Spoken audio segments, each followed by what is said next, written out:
మాటి మాటికి పాలమూరు బిడ్డను అని క్లెయిమ్ చేసుకునే రేవంత్ రెడ్డి గారు ఈ పాలమూరు గడ్డ సాక్షిగా మీరు చేసిన ఆరోపణ నిజమైతే, అందులో వాస్తవం ఉంటే మా హరీష్ అన్న గారి సవాల్ని స్వీకరించి కేసీఆర్ గారి హయాంలో ఎస్ఎల్బీసీలో పనులు జరగలేదని నిరూపించి నీ క్రెడిబిలిటీని కాపాడుకో.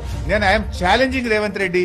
ఒకవేళ 10 ఏళ్లలో మేము పని చేయలేదంటే నేను ఎమ్మెల్యేగా రాజీనామా చేస్తా, మళ్ళీ పోటీ కూడా చేయాలి.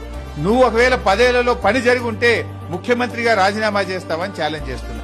లేదంటే నీ ముఖ్యమంత్రి పదవికి రాజీనామా చేసి నీ బాధ్యతారాహిత్యం వల్లనే ఆ 8 మంది కార్మికులు చనిపోయారని చెప్పి శ్రద్ధాంజలి ఘటించి పక్కకు తప్పుకో.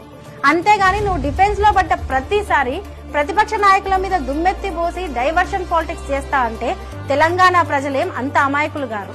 అయినా 8 మంది చనిపోయిన తర్వాత పోయి మనుషులకు బదులు రోబోలను పెట్టి పనిచేయిస్తా అనడం ఎంత హాస్యాస్పదం.